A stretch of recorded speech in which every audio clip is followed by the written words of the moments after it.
Cuando el presidente Milei dice que el gobernador de la provincia de Buenos Aires es un bolchevique, soviético y comunista, está mostrando una imposibilidad de pensar el mundo con categorías actuales y no con esas categorías que ya, bueno, el mundo cambió, entonces habría que revisarlas o en todo caso ver qué otras categorías podemos utilizar para entender la realidad actual y particularmente el caso de Rusia, ¿no?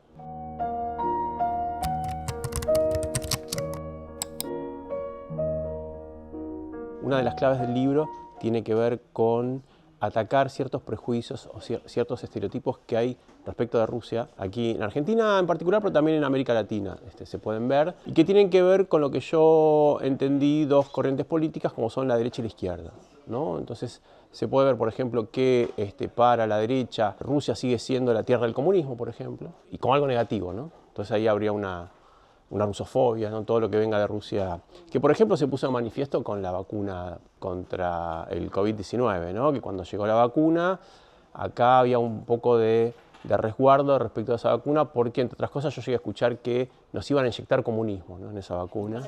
Exactamente, con la Sputnik V, o que era directamente agua del Volga, ¿no? Descalificando la vacuna no por sus componentes científicos, sino por su origen ruso, ¿no?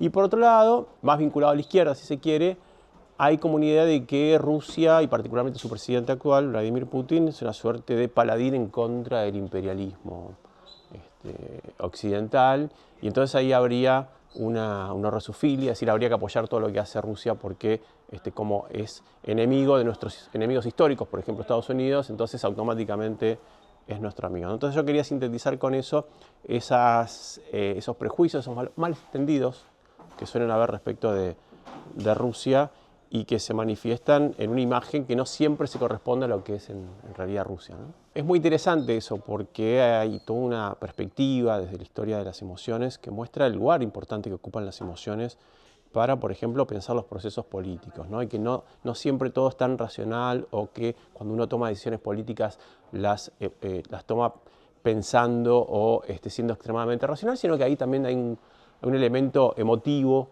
que tiene un papel muy importante y que yo veía que se ponía de manifiesto respecto de Rusia, ¿no? Se puede ver en redes sociales, en conversaciones con amigos y familiares y en general, incluso en publicaciones, cuando hay una competencia deportiva y ahí juega Rusia, aquellos que tienen una sensibilidad de izquierda o una identificación con la izquierda automáticamente quieren que gane Rusia, sin tener mucha idea de quién está jugando, qué se juega y demás, ¿no? Entonces ahí se juega, creo yo, un componente emotivo que remite a ese pasado, ¿no? Comunista, que está identificado inevitablemente con Rusia, ¿no? con la Unión Soviética, de la cual Rusia era parte, y que se traslada hacia el presente, ¿no? Entonces queda ese resabio y hay una lectura del presente de Rusia que está atravesado por esa emotividad, por ese elemento, ese componente basado en las emociones, que sigue jugando un papel importante a la hora también de entender a Rusia, ¿no? Entonces ahí lo que se cree que es Rusia no es tanto lo que es en verdad, sino lo que también está tamizado por las emociones y no solamente por el conocimiento sobre Rusia. Está muy buena la pregunta porque efectivamente no es la única nación a la cual se accede a través de estereotipos y malentendidos, pero particularmente con Rusia lo que ocurre es que siempre fue vista como un otro cultural, y quizás fue el otro cultural más cercano que tuvo Europa.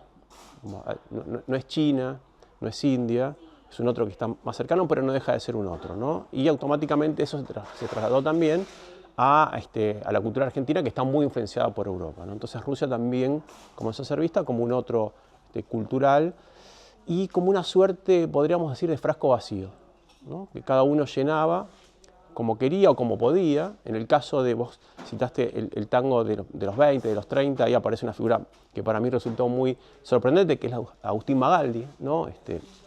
La llamada voz sentimental del tango, que tiene 3 tangos que refieren a Rusia y que refieren a una Rusia imaginada o creada a partir de la literatura, y de cierta literatura, ¿no? Esa literatura que viene a través de Dostoyevsky, de Tolstoy, de Gogol, de Chekhov incluso, es decir, una literatura que remite más a una Rusia atormentada, ¿no? Melancólica, y que se transmite en esos tangos, ¿no? Por ejemplo, Nieve o En Triste Destino, que son tangos que cito ahí. Aparece una Rusia que está cubierta de nieve, donde Siberia es el escenario natural, donde hay lobos que aúllan, donde hace mucho frío, etc., ¿no? Que es una Rusia, pero no es la única. Es gracioso porque el malentendido llega también, por ejemplo, a otro tango que se llama Petrushka, que en la tapa de la partitura aparece una mujer, ¿no? Como haciendo referencia a la posible protagonista de esa letra, cuando en realidad Petrushka es un nombre de varón en Rusia, ¿no? Es un diminutivo de Pedro. Entonces, digo, la confusión y el malentendido abarca muchas dimensiones, pero acá, como bueno, por un lado la cuestión del idioma o por otro lado el acceso a determinadas fuentes culturales hacía que uno imaginara una Rusia que difería bastante de lo que realmente era. Estamos hablando de una época donde no había internet, donde no había redes sociales, entonces el acceso a esa información, incluso hoy, habiendo internet y redes sociales, el acceso a esa información todavía viene bastante mediado. Bien, porque ahí aparece otro componente que me parecía que intervenía muy fuertemente para entender a Rusia, que son las categorías heredadas del siglo XX, ¿no? Y particularmente las categorías construidas al calor de la Guerra Fría, ¿no? Ese enfrentamiento tácito entre las dos potencias más importantes del siglo XX, que fueron Estados Unidos y la Unión Soviética, encarnaban a su vez dos sistemas, ¿no? El capitalismo de Estados Unidos, el comunismo de la Unión Soviética, y que generaron toda una serie de conceptos para entender el mundo, ¿no? Como por ejemplo el imperio del mal, ¿no? O la tierra de la libertad, y que terminado ya el siglo XX, ¿no? Hubo muchas cronologías que buscaban fechar el fin del siglo XX. Bueno, hay una que es la cronológica, que es en el año 2000. Hay otra más historiográfica que impuso Eric Hobsbawm, el historiador británico, ¿no? Que decía, bueno, el siglo XX termina con la disolución de la Unión Soviética. Y después, en medios de comunicación, o cada vez que sucedía un evento de gran importancia, como por ejemplo el atentado a las Torres Gemelas, lo primero que salía, bueno, ahora terminó el siglo XX, ¿no? Entonces eso se iba modificando. Y eso mostraba también, yo creo, una dificultad para trascender esas categorías heredadas del siglo XX. Y creo que todavía hoy, por lo menos para el caso de Rusia, se siguen utilizando, ¿no? Esto de hablar de Rusia como la tierra del comunismo remite a esas categorías, cuando ya sabemos que hace más de 30 años que Rusia no es ni por asomo la tierra del comunismo, y habrá que ver incluso si en el siglo XX, ¿no? Se acercó a ese sistema. Y la utilización de esos conceptos para incluso insultar o rebajar al adversario político, ¿no? Cuando el presidente Milei dice que el gobernador de la provincia de Buenos Aires es un bolchevique, soviético y comunista, está mostrando una imposibilidad de pensar el mundo con categorías actuales y no con esas categorías que ya, bueno, el mundo cambió, entonces habría que revisarlas o en todo caso ver qué otras categorías podemos utilizar para entender la realidad actual y particularmente el caso de Rusia, ¿no? Porque cuando efectivamente uno entra a estudiar y entender la realidad soviética, lo que fue esa experiencia, se ve que está muy alejada o alejada de los ideales que se inauguraron en 1917. Bueno, eso supuso también discusiones e incluso decisiones muy grandes dentro del Partido Comunista, pero incluso si uno va al Partido Comunista de Rusia o en la actualidad, también sufrió transformaciones al punto tal que hoy el Partido Comunista de Rusia es lo que llamaríamos un partido de derecha, ¿no? Un partido nacionalista, homofóbico, que incluso suele marchar con íconos religiosos, muy diferente a lo que pensaríamos que es un partido comunista. Entonces ahí hay, yo creo también, un legado, una herencia tamizada por un lado el componente emotivo, ¿no? Ese proyecto que pudo haber sido y finalmente no terminó siendo, y también por una serie de conceptos surgidos en el siglo XX que hoy no encuentran lugar porque, bueno, la realidad es otra, la experiencia soviética ya no existe más, y entonces cuesta entenderlo o cuesta desarrollar nuevos conceptos para entender, incluso para entender esa propia experiencia, ¿no? Digamos, porque uno entiende que cuestionar esa experiencia o hacer una revisión crítica de esa experiencia supone barrer con los fundamentos de una propia creencia, ¿no? Entonces, ahí hay un elemento que está tamizado por lo emotivo, está tamizado también por lo conceptual, que hace difícil bueno, resolver esa tensión, ¿no? Por un lado, militar una serie de valores y objetivos que tienen que ver con la construcción de una sociedad radicalmente diferente, anticapitalista, y una experiencia que se asume como la encarnación de esa experiencia, que terminó siendo, de esos ideales, perdón, y que terminó fracasando. Eso no invalida los objetivos, las prácticas y los ideales que se pusieron en juego en 1917, ¿no? Que existieron y que hay una variada cantidad de experiencias que demuestran que otra sociedad pudo construirse con otros valores, con otras premisas que estuvieran alejadas de un sistema como el capitalismo, ¿no?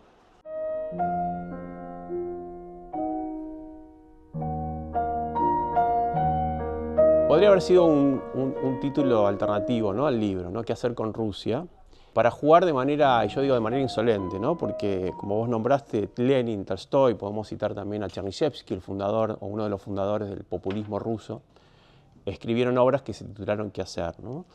Y qué hacer ahí es una pregunta que en la tradición cultural intelectual rusa forma parte de lo que se llaman las prakliati vaprosi, es decir, las preguntas malditas, ¿no? ¿Por qué malditas? Porque en apariencia no tienen resolución. Por ejemplo, ¿qué hacer es una? ¿A quién culpar es otra?, ¿no? Como el famoso título del libro de Gersen. ¿Qué es la inteligencia rusa?, ¿no? Entonces, se han ensayado una gran cantidad de respuestas a esa pregunta y ninguna ha sido terminante, ¿no? Ninguna ha podido dar con una solución que fuera efectiva a esas preguntas, pero que sin embargo mantuvo, ¿no?, esa curiosidad o esa necesidad de seguir preguntándose respecto de Rusia. En el caso de qué hacer, bueno, suponía cómo resolver los problemas fundamentales de Rusia, particularmente en el siglo XIX, el problema político, que era el zarismo, la autocracia, ¿no?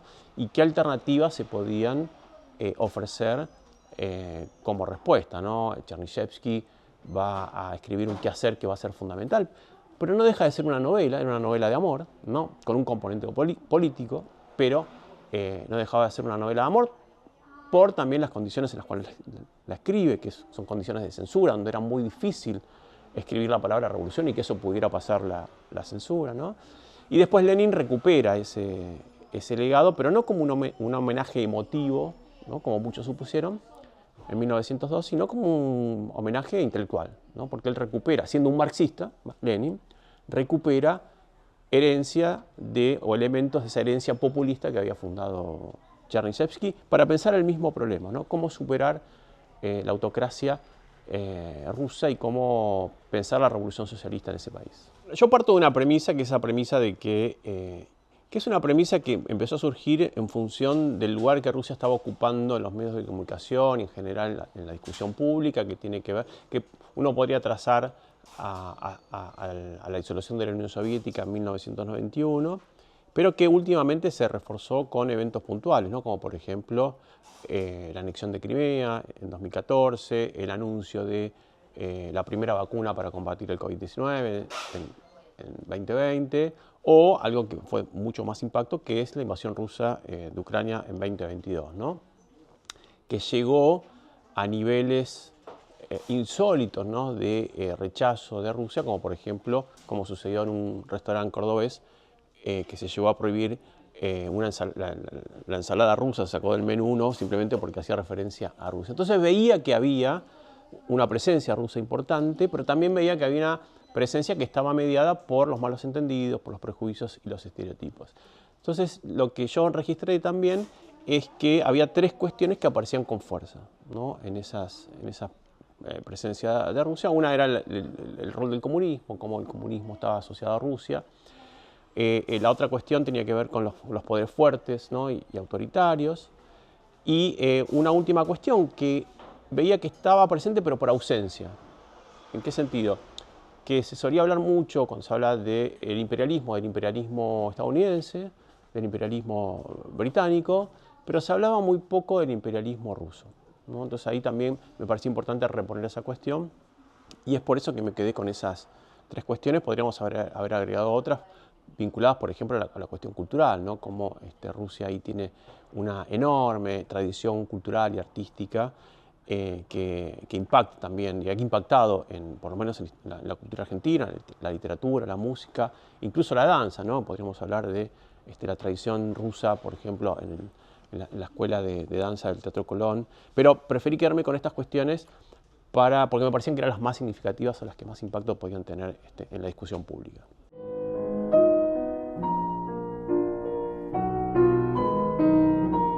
Rusia, a partir de 1991, reingresa de manera casi sin anestesia al sistema capitalista, ¿no? Se reintroducen elementos que habían estado ausentes durante la experiencia soviética, como por ejemplo en la economía, quien asignaba los recursos dentro del territorio no era el mercado, claramente, había otra manera que era el Estado. Entonces ahí había una ruptura de lo que significaba la presencia del mercado y las relaciones capitalistas, y la existencia de una propiedad privada. Eso también aparece con fuerza y de manera violenta en 1991, con su consecuente impacto, ¿no? Ahí hay autores como por ejemplo Naomi Klein, que hablan de la doctrina del shock, es decir, que se aprovechan momentos de gran confusión social para instaurar medidas, tomar decisiones que de otra manera hubiesen sido muy impopulares y muy difíciles de colocar, ¿no? Y en el caso ruso, bueno, creo que no puede haber mayor impacto que desaparezca tu país de un día para otro, porque fue así, ¿no? Un día para otro, aquellas personas que habían crecido con la bandera roja, con el himno, con una historia y demás, eso fue reemplazado casi sin mediación y generó un impacto muy grande que favoreció, bueno, la implantación de políticas neoliberales en todo el país, con la consecuente pauperización de la vida social, la caída de salarios, aumento de precios, y lo que ya sabemos en estas tierras también por experiencia propia. En ese sentido no hay muchas diferencias. De modo que ahí se sientan las bases de lo que es la Rusia actual en términos económicos, que es claramente una sociedad capitalista, con incluso políticas que se asemejan al neoliberalismo, sin dudas.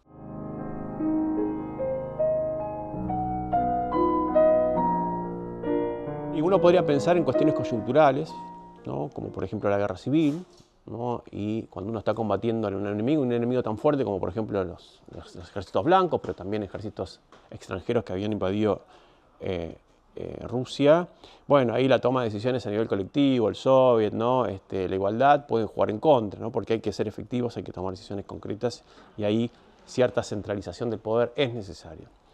Pero una vez que termina la guerra civil, y uno podría pensar, bueno, ahora vamos a construir la tierra de los soviets, siguió habiendo toma de decisiones o cuestiones que condujeron a una deriva autoritaria. Ahí yo creo que jugó un papel muy importante la cierta cultura política de los bolcheviques, ¿no? Que entendían que en la construcción del comunismo el partido tenía un lugar muy importante, ¿no? Casi primordial. ¿Por qué? Porque el partido era aquel que entendía y podía desentrañar las leyes del desarrollo histórico, ¿no? Que había explicado Marx, y que tenía que, por lo tanto, conducir al resto de la población, mostrarles de alguna manera una conciencia comunista. Y en ese sentido, bueno, se fue instaurando, se fue consolidando una concepción del poder en donde era el partido el que decidía todas las cuestiones dentro de Rusia, ¿no? De hecho, el partido va a ser una suerte de institución paralela a las instituciones estatales, ¿no? Que existían, basadas en los soviets, ¿no? Que era ese órgano de poder popular que surge en la revolución. De hecho, el país se llamaba Unión Soviética, y los soviets van a seguir existiendo hasta 1991, pero vaciados de contenido, porque la toma de decisiones se realizaba en el partido. Si yo les pregunto a ustedes que me nombren a alguien que haya sido presidente de la Unión Soviética, que existía el cargo, probablemente no recuerdan a nadie. Ahora, si les pregunto el nombre de un secretario general, ¿no? Khrushchev, el propio Stalin, Brezhnev, ¿no? Que son más conocidos porque efectivamente eran los que tenían el poder real en la Unión Soviética.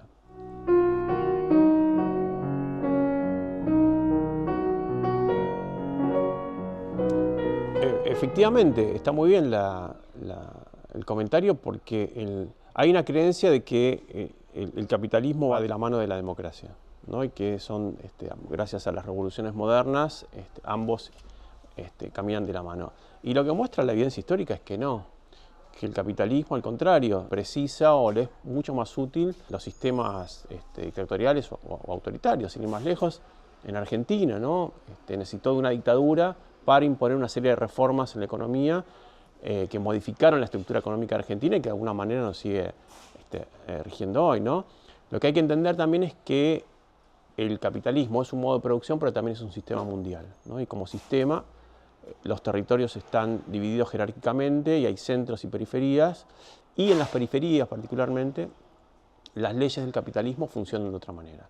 Y eso fue lo que pensaron los miembros de la inteligencia rusa ya en el siglo XIX, ¿no? Para entender a Rusia, que está dentro del capitalismo, hay que pensarlo con otras leyes porque ingresó al capitalismo pero desde un lugar periférico. No es casualidad que haya habido un Pedro el Grande, ¿no? Un Iván el Terrible primero, un Pedro el Grande después, un Stalin y ahora un Putin, ¿no?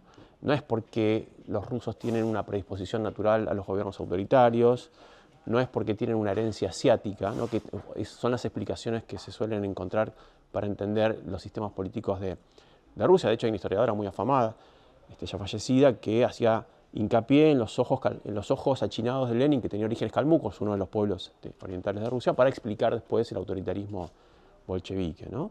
Porque Asia está asociada a eso, ¿no? A la barbarie. No sé si el lombrosianismo. Exactamente, bueno, Rusia tiene, el alma rusa tiene origen asiático, por lo tanto no le queda otra opción que, en términos políticos, el autoritarismo. Entonces, cuando vos ves que en las regiones periféricas hay menos recursos, por ejemplo, para enfrentar el conflicto social, y que en Rusia lo hubo a lo largo de la historia, bueno, ahí efectivamente la solución autoritaria es una solución efectiva para no perder ese lugar dentro de la inserción del capitalismo, ¿no? Cuando Putin dice que la democracia, el juego democrático es algo que no necesita Rusia, lo está pensando en el sentido de que él sostiene que la grandeza de Rusia a nivel global, o que se lo vuelva a tomar como un actor relevante a la hora de tomar decisiones a nivel global, tiene que ver con un Estado fuerte. Entonces, si el Estado compite cada 2 años en elecciones democráticas, eso puede poner en peligro, incluso le puede dar pie a que haya interferencia por parte de las potencias mundiales que quieran debilitar ese Estado, ¿no? De hecho, así es como entiende las revoluciones de colores en Ucrania y en demás países, que no son el resultado de una rebelión genuina por parte de la población, sino que ahí hay una interferencia estadounidense que está fomentando, está fogoneando esas rebeliones para debilitar al Estado ruso, ¿no? Entonces yo creo que se puede entender mejor por ese lado, por el lado de que el capitalismo no necesariamente necesita de gobiernos democráticos, como tampoco necesitó de trabajo asalariado, ¿no? Digamos, el sistema esclavista en América Latina, que fue sobre lo que se construyó en gran parte el capitalismo, era trabajo esclavo. En Rusia mismo era trabajo servil, el campesinado hasta el siglo XIX fue siervo. Y por otro lado, esas leyes que conducen o que controlan el capitalismo en regiones periféricas, que precisan de otras estrategias también, ¿no? Para hacer para hacer frente al conflicto social. Yo creo que lo que se puede hacer con Rusia hoy es solamente una respuesta. Se pueden hacer muchas otras cosas más, pero creo que una de las cosas que se puede hacer, en primer lugar, respecto de esa ola de cancelaciones que vino automáticamente una vez que no fue solamente en Argentina, en Europa también se asistieron a cancelaciones de artistas, de deportistas, de intelectuales, simplemente por el hecho de ser rusos, ¿no? No se les preguntaba qué posición tenían respecto a la guerra o cuál era su posicionamiento político, con lo cual de ahí se refuerza este prejuicio respecto a Rusia, ¿no? Como que si un artista ruso lo único que pudiera expresar es cierta nacionalidad o cierto componente de esa alma rusa, y no, por ejemplo, una agencia política que difiera de las decisiones que toma el presidente, ¿no? Entonces yo creo que ahí una respuesta que me parece bastante útil es hurgar, explorar la enorme tradición cultural y artística que tiene Rusia en el siglo XIX, en el siglo XX, que está plagada de ejemplos que se enfrentaron a las guerras, a los autoritarismos, a los gobiernos dictatoriales, y que intentaron pensar a través del arte, ¿no?, en mundos alternativos o mejores, ¿no? Pienso, por ejemplo, en el caso de Chernyshevsky, pienso en la música de Mussorgsky, pienso ya en el siglo XX en los poemas de María Tsvetaeva, por ejemplo, pienso en una novela que muchos la han llamado La guerra y la paz del siglo XX, que es Vida y Destino, de Vasily Grossman, ¿no? Que en todas ellas se pueden encontrar elementos que nos ayudan a pensar un mundo por lo menos alternativo, ¿no? y que nacieron en Rusia. ¿Y Pasternak? Sí, podemos estar toda la tarde hablando sobre estos autores.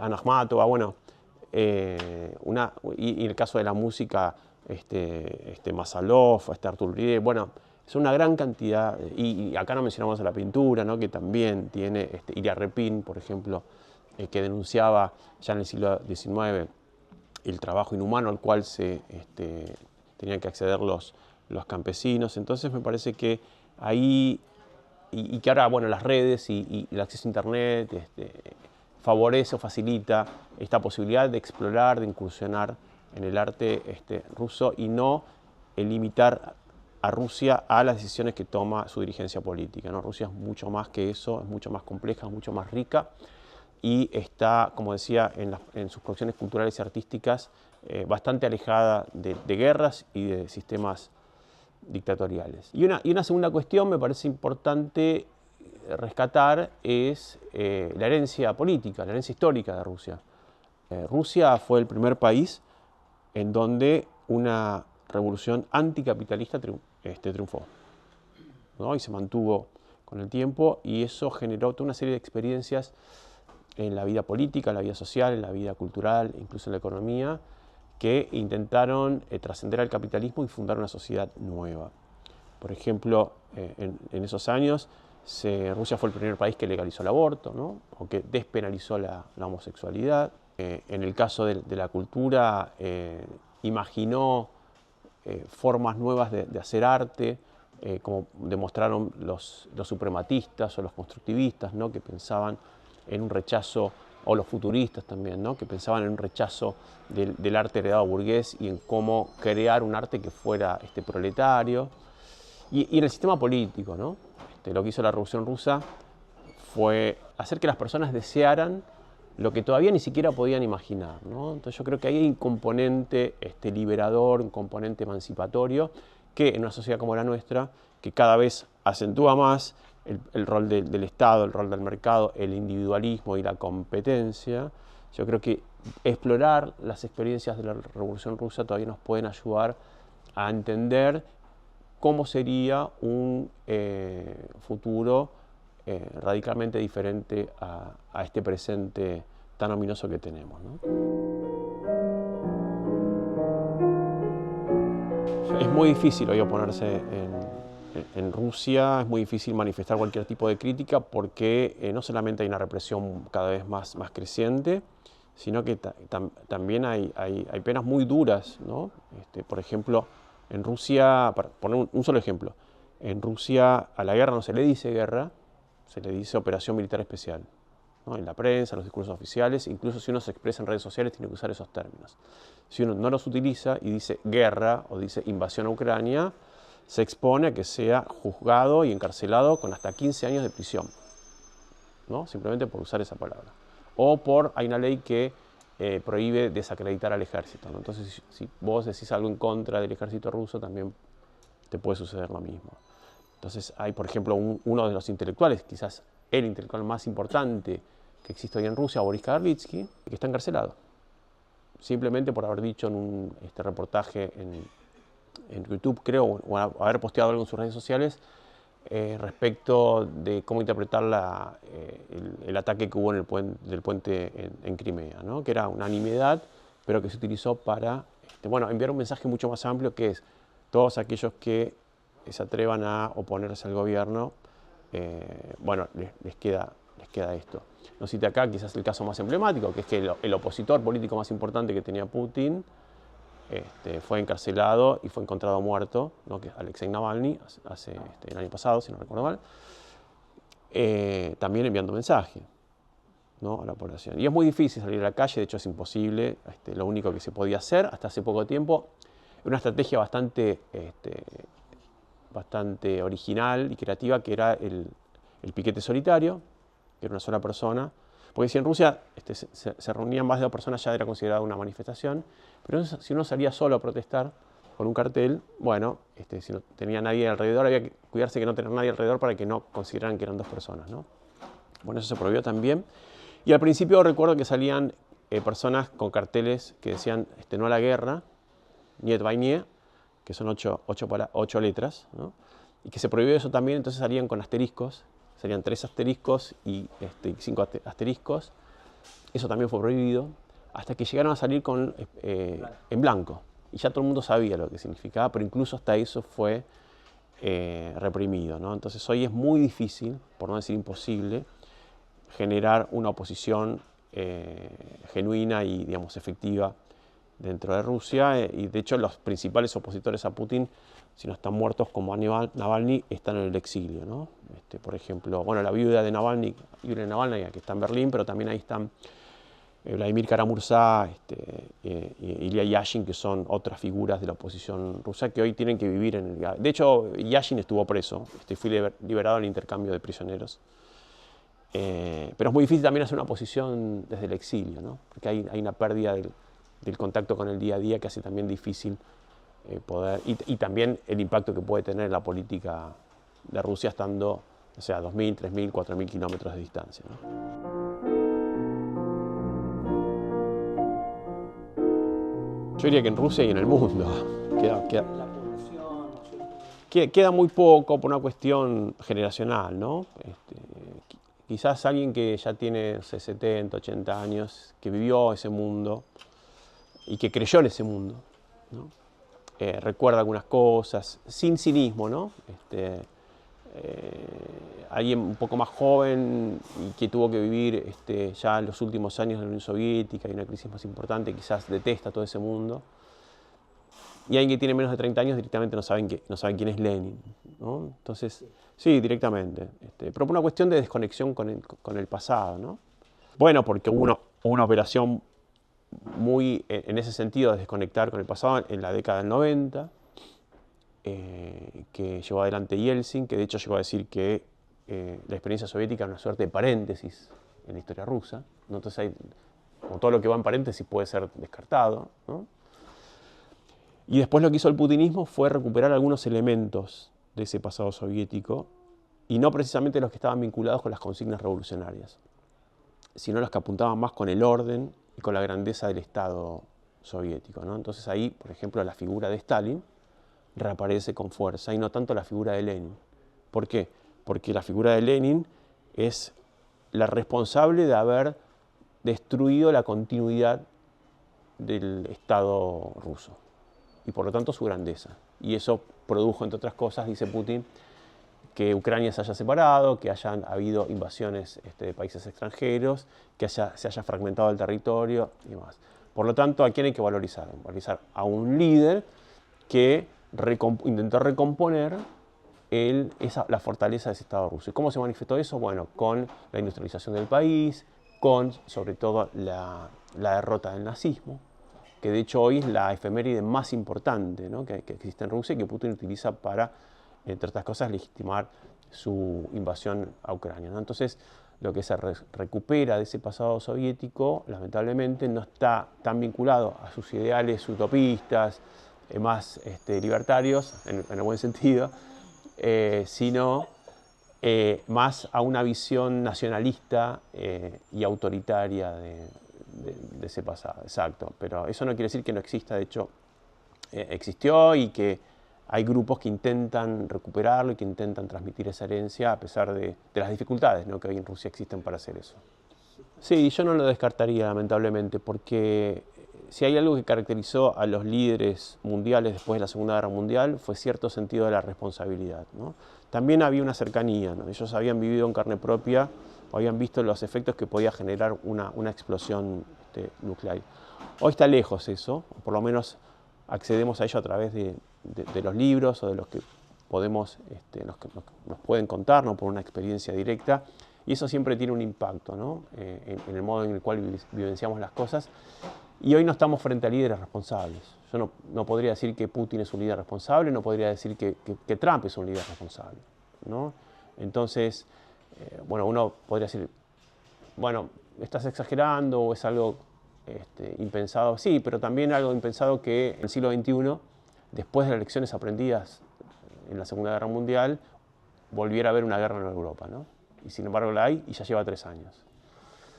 Entonces, bueno, y Putin vive amenazando con que eventualmente él podría llegar a utilizar el poder nuclear. Entonces, ¿por qué no creerle? ¿No?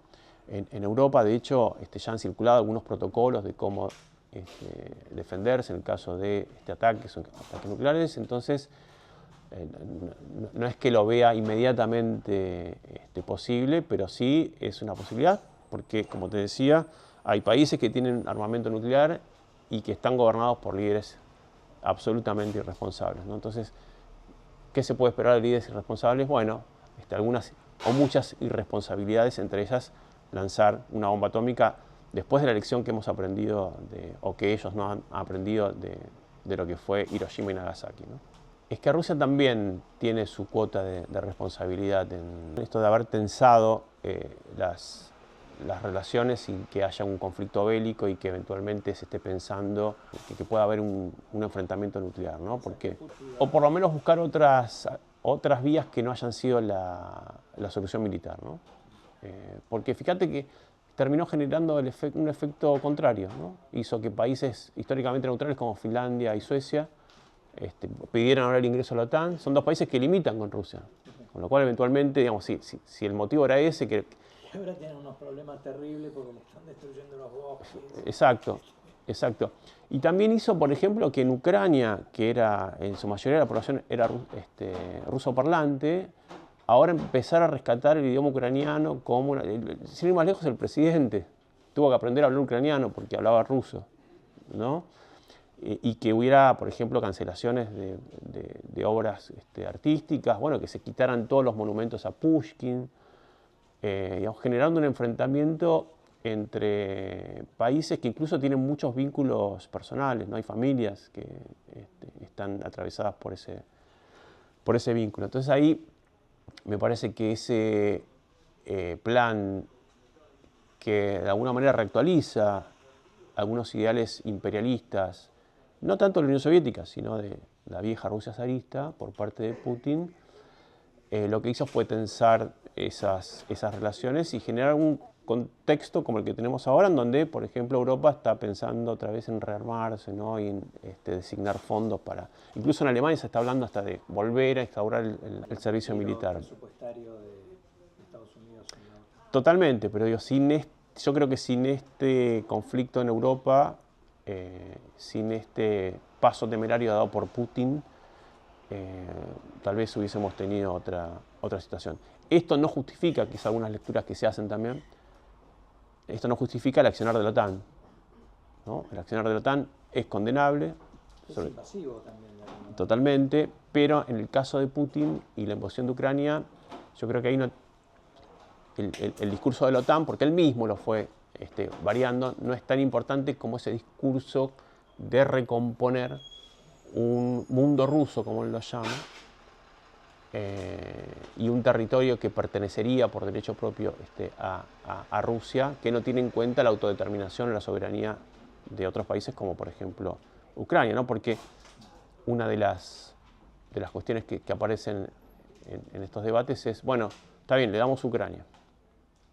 ¿Y qué garantiza que el próximo paso no sea Polonia o no sean los países bálticos, ¿no? Y ese es el temor también, y es entendible, de esos países que ven a Rusia por su historial y también por su presente, más como una amenaza que como un posible aliado, ¿no? Pero es complejo, muy, muy complejo.